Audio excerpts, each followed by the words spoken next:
নমস্কাৰ অনিমাৰ পাকঘৰ চেনেলটোলৈ আপোনালোকক স্বাগতম জনাইছোঁ। আজি আমি বনাম টেংৰা বা গুলশা মাছৰ মছলা কাৰি ৰেচিপি। আহক তেনেহলে আমি ভিডিঅ'টো আৰম্ভ কৰোঁ।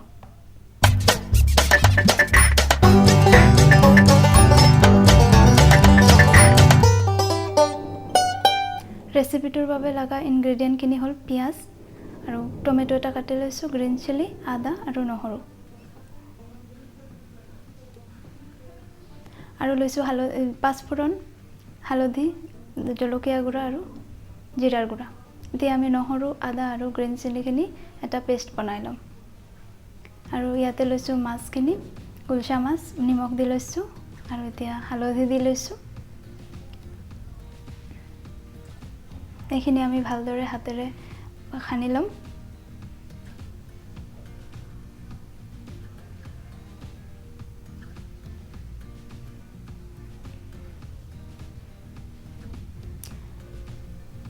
এতিয়া আমি গেছত কেৰাহীটো বহাই দিছোঁ। মিঠাতেল দি ল'ম।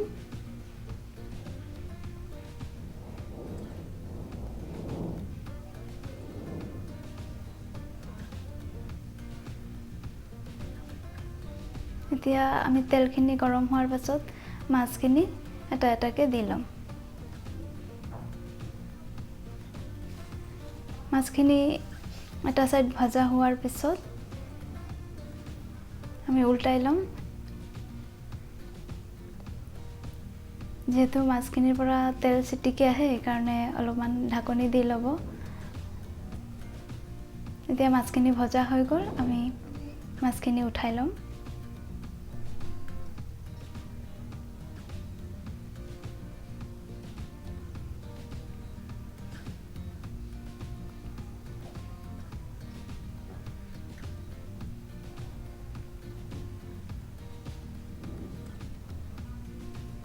এতিয়া আমি সেম পাত্ৰতে আৰু অলপমান তেল দি ল'ম।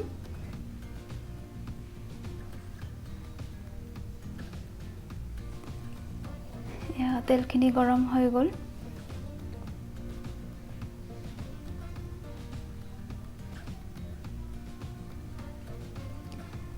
এতিয়া আমি ইয়াত দিম পাঁচফোৰণখিনি।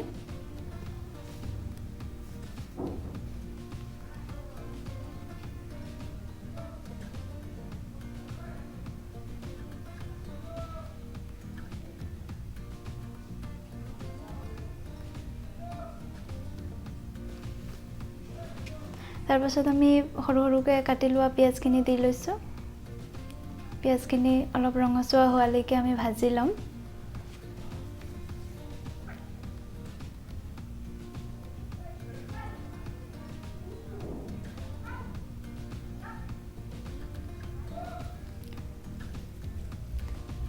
এতিয়া পিঁয়াজৰ কালাৰটো চেঞ্জ হৈ আহিল।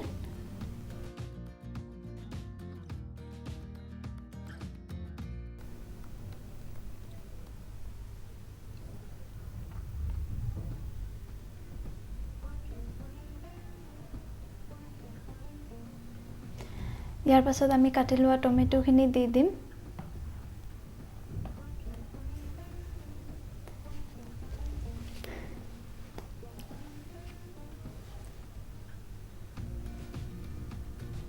এতিয়া আমি দি দিম অকণমান নিমখ।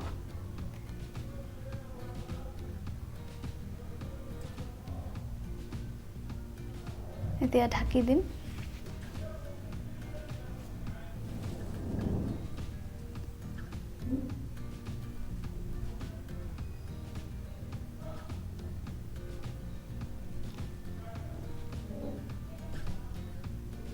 এতিয়া আমি চাই ল'ম টমেটোখিনি অলপ কোমল হৈছে নেকি।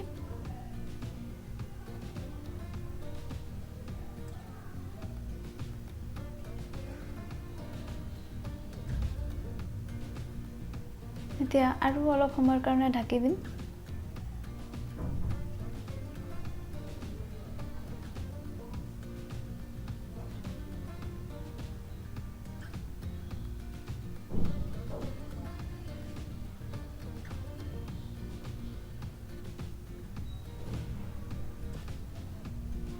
টমেটোখিনি গলি যোৱাৰ পিছত আমি এতিয়া আদা নহৰু আৰু কেঁচা জলকীয়াৰ পেষ্টখিনি ঢালি দিম।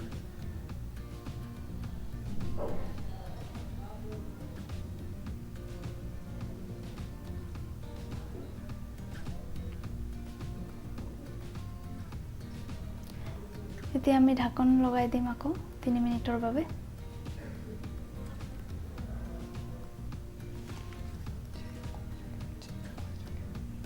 মাজে মাজে চেক কৰি থাকিম মছলাখিনি, নহ'লে তলত লাগি ধৰিব।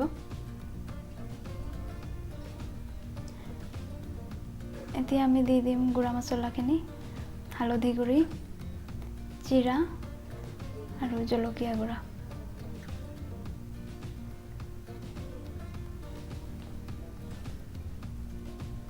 এতিয়া আমি লৰাই ল'ম মছলাখিনি ভালদৰে।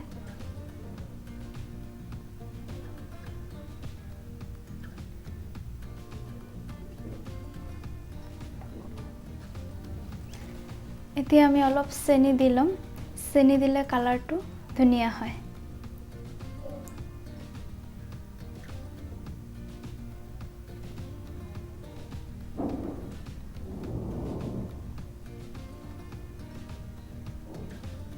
এতিয়া অলপ সময় আমি লৰাই থাকিম।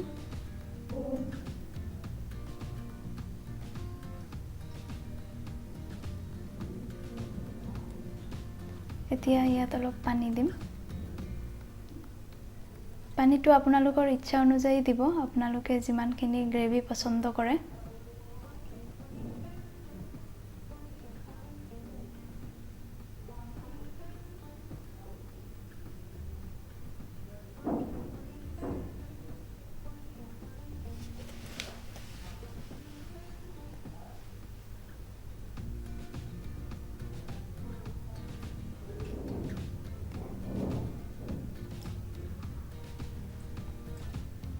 এতিয়া আমি গ্ৰেভিটো উতলালৈকে ৱেইট কৰিম।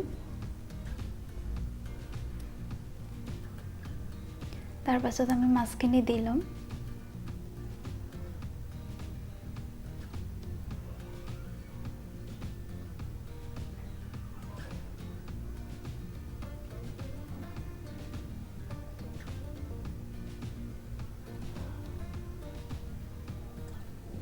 এতিয়া আমি অলপ সময়ৰ কাৰণে ঢাকি দিম।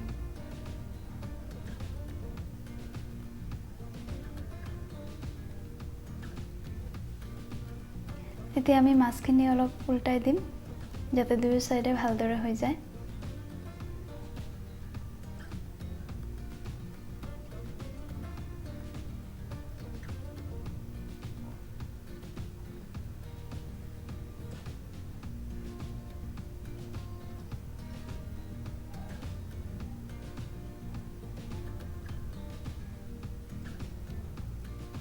এতিয়া আৰু 2 মিনিটৰ বাবে আমি ঢাকি দিম।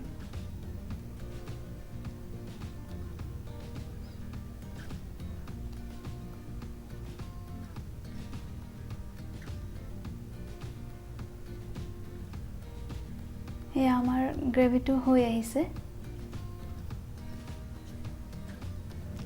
এতিয়া আমাৰ ৰেচিপিটো সাৰ্ভ কৰাৰ বাবে ৰেডি হৈ গৈছে।